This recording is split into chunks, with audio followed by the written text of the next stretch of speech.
when you have a home in there, right, and you have a resident that's there, that is a year-round, predictable income stream. I mean, there are groups and organizations and memberships that you could be a part of that gives you information about different things going on at different RV parks throughout the country.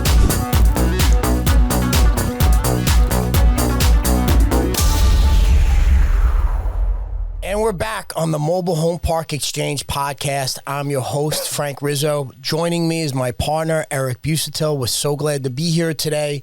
We're so glad that you're joining us today on the Mobile Home Park Exchange. This is the source for mobile home park information for community owners, for people who are looking to get into the space.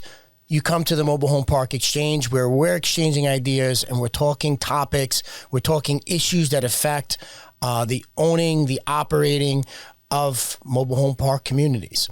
And today we're going to talk about an issue, and it's something that Eric and I really kind of dove deep into during our last purchase. We acquired a community in Troy, Alabama, a community called Walnut Creek. Beautiful, beautiful site, 70 acres, 11-acre lake that's on site. And in addition to having manufactured homes, has a small piece of park model homes, but also has an RV component. And as a matter of fact, the community was originally built for RVs. So as we came in and we looked at this park, we love the market. We've been there. We love the site, just the bones of the site, the setup and the potential opportunity that we have in there in developing that site out. This community has 11 acres of undeveloped land overlooking the lake, right? And so the question becomes, what is better? Is it better when you have a community and you're developing out? Is it better to develop it out for mobile homes? Or what's the advantages of doing it for RVs? And we can make the case for both, but you can only do one. So, Frank, I just want to elaborate, guys. This is community number 17 for us. And in the last 8 years of us doing business, obviously went out there, looking for new communities. You come across RV parks, right? Every broker that we've dealt with that, knows we're looking for mobile home communities, they're always sending us RV parks thinking it's, one and the same. And up until now, we've passed on all of them. This property was something that came to us, and it's definitely a great property for us to dive into or dip our toe into the RV space, because it has both. Like Frank said, it's a beautiful layout. Not knowing the RV space and now purchasing this property, just from first glance, the lake itself, the ambiance of the park. Everyone that has seen the park, including myself at first look, it is built to be an RV park. And like Frank said, it, in the 50s and 60s, it was a booming RV park. And over time, it kind of developed into both. And there's still currently RVs on site. There's primarily mobile manufactured homes on site, but there's still RVs on site. And, we're the first people to have this park after the original owner and his family have had it over years. And it's kind of, just developed into this new mix of mobile homes and RVs. And it's a huge property. We are weighing out the pros and cons of whether or not we should, push a little bit more forward towards the RV or continue to do what we typically do, operated as a manufactured housing community. I think that spells it out great, Eric. And I know we've had a lot of conversation and we've looked at a lot of different data, right? Essentially to see which way to build out on this, right? So we know, we understand the market and know the housing shortage that is there. but it does have facilities for RVs. Now, in looking at developing the vacant land that's already established, you're going to get less mobile homes, right? The sites for the manufactured housings are going to be bigger, right? Their necessity is that they have to be bigger to fill for the homes. But at the end of the day, I think that, when you have a home in there, right, and you have a resident that's there that is a year-round predictable, right, income stream, right, and that is a year-round predictable, operating mechanism for us. Well, it's just what we're used to, Frank, right? And that is the reason why we've never took down a RV park that's came our way. It's because we're not RV operators, or we haven't been RV operators up until now. And one thing that I've learned, in my digging and research about, RV parks and mobile home communities, that, you have to keep them separate, right? And I think what this, property has done over the course of time, naturally, it's kind of mixed it up a little bit. So I think that we have to, separate the park, make sure one section is going to be RVers, one section is going to be manufactured homes. And I think the size of the property is going to allow us to do both successfully. And what I mean by that is from what I've researched and what I've been told by people who have been involved in RV spaces is that, RVers do not like to be up on top of manufactured homes. And, manufactured homeowners don't like to be in a position where they're constantly getting bothered by RVers, right? In this particular space, we have this lake that, we currently have a big section of, waterfront RV spots, and it's just beautiful. If I was going to take my family down to somewhere and I want to be in a picture perfect setting, I mean, this would be the spot. That part, I'm 100% in agreement with, because those are pull-through lots. They wouldn't be long enough to fit in a home. And I think part of what we're doing on site right now is separating the housing, right? The manufactured housing from the RVs, from the park models, right? So this way you could kind of set up different sight lines, and you could set up, different sections of the community that will attract the type of person that's going to want to be in each, right? Because they are different business models. So I think if having it together, it's almost like, hey, I'm going to serve hamburger, and then I'm going to serve spaghetti, right? It's two different things. And one thing that sparked my interest into RVers or RV parks is over the course of the pandemic, right? I'm sure everybody, remembers this, and, travel became, a not to do, right? Traveling internationally became a not to do. RVs, started to boom. I believe currently there's 11 million RV owners nationwide. And, during the course of the pandemic, if you wanted to buy an RV, it was extremely difficult to get your hands on an RV. And, traveling came back home, right? Even for myself, right? I wasn't getting my family on a plane to go to another country or an island, not knowing what was happening. And, people wanted to stay local. And this is a good means to do that. I think since the pandemic ended, people started to travel again. However, with, the cost of everything, inflation, and just the overall economy, I think RVing is going to be there's going to be a tremendous growing demand to keep travel local. And you're going to see RV facilities come back with a vengeance. The only issue I have with that is that sometimes you'll see, when you're related to travel, that could be economically sensitive, right? And then, your occupancy rate there, it could either be seasonal, right? There might be seasons where nobody shows up, right? Because the weather isn't accommodating or whatever, or there might not be events in that local area, anything to drive people into that spot. And I think, just statistically, you have a larger vacancy rate, right? In RV, even if you're very well run, right? You could be at, 55% occupancy rate for an RV park is phenomenal, right? So that means for a lot of times you're going to have some downtime, which could impact or seasonally impact your cash flow. And when you speak about seasonal RVers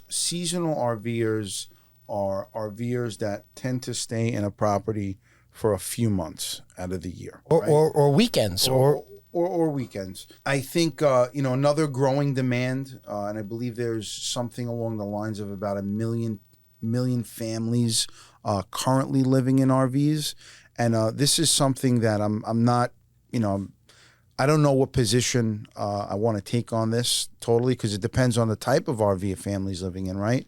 And we do have some longer term RVers living in our community. Is you're again with people retiring and the cost of living gone up so much. There are families now living in RVs, right? And again, I don't know what position I want to take on that, because it really depends on what type of RV, the size of it, is efficient for a family to be living in an RV long term. So that's another great point. You do have people that are transitioning out of housing for affordability to live in RVs.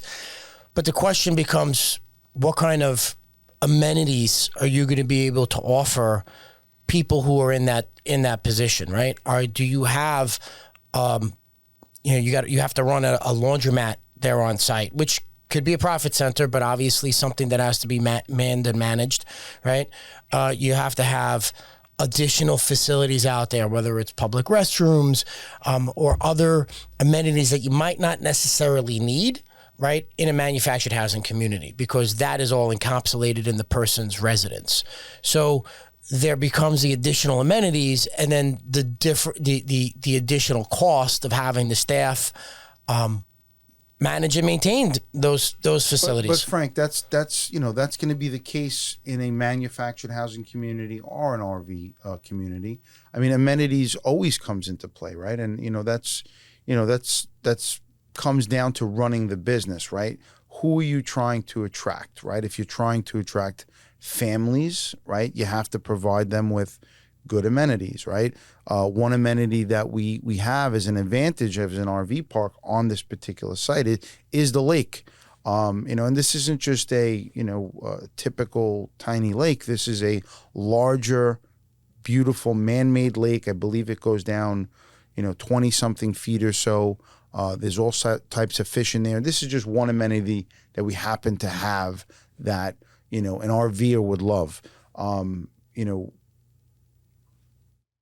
Playgrounds, washing centers. I mean, these are all amenities that, whether it's a manufactured housing community or an RV community, these amenities are what assists you in determining on the success of the community, regardless of what type of property it is. I could agree on that point. But one of the challenges that you find, and listen, I know the RV franchise, or the idea of the RV park, has grown over the last, I'd say, about 10, 12 years, right? Kind of all of a sudden it's sparked a boom. I think since the Great Recession, and people were looking for cost-effective ways to still vacation or take their families away. And now you have the pandemic, which also created another big boom in the RV space. But there's still, when you're comparing traditional financing options, the financing options in the RV park arena is limited, right? You have less financing options. If you're going to own and operate that community, that might be something that you're looking at, because not every lender, right? You're already in a niche space with manufactured housing. As you go deeper into the RVs, you're in a niche of a niche, right? So your lending options become a little bit less, right? And I think you'll find that, maybe the SBA loan might be a program that's available for you. But if you're not looking for an SBA loan and you're looking for a traditional lending platform, that could be a challenge for you, or could be a challenge for operating it longer term. I guess one of the big things we've gone and discussed in the setup of that new space. Let's call it what it is. I mean, this is a property that is a very well-known property to the RV community, and there is an RV community. And if you're an RVer, and I didn't know much about this until we purchased this property. I mean, there are groups and organizations and memberships that you could be a part of that gives you information about different things going on at different RV parks throughout the country, right? And, in speaking to people that actually live in the community of this property that we purchased, whose family has been here for years. I mean, so many people we've met are family of the prior owners, and have stories to tell about this. And this goes back to these organizations that have to do with these RVs. Is that when the summer comes, it's not always the property owner that's putting together things to draw people to these communities. There's these organizations that they travel from place to place, and they plan stuff at your place based on your amenities and based on where you are, and just with this property in general, it has, I believe, 350 to 400 RV sites set up already. I mean, some of them need some upgrades, and for this particular property, being that the infrastructure is there already for these RVs, it's cost effective for us to try to utilize where these RV spots are. So the one thing though that we're doing, and I would highly recommend for anybody who has an RV park or RV component in their manufactured housing community, you have to run it separately, right? And there's a couple of companies that do this, and we're utilizing, to give somebody a free plug, we're usually utilizing CampSpot. But when you speak to people who do RV, it is, there's difference of connections, right? Do you offer Wi-Fi? What kind of ampage do you have? What kind of connections are available, and what slots are available, right? So it takes some time, and you'd be surprised of how many communities do not have online access, right? And when people are looking for a spot to park their rig, right, they want to be able to plug in quickly and know what's available and what site's available. And it's easier. It's, when you're going in there and they have to make 7 or 8 phone calls, or they could just go online and they could plug in, right? So that's one thing. I think if you're running an RV community, I think that's something that's super important, to know what slots are available, to know what options are available in that slot. I think people, that's something that is a necessity for people to have, and you have to take the time to do that if you're going to run a successful RV community.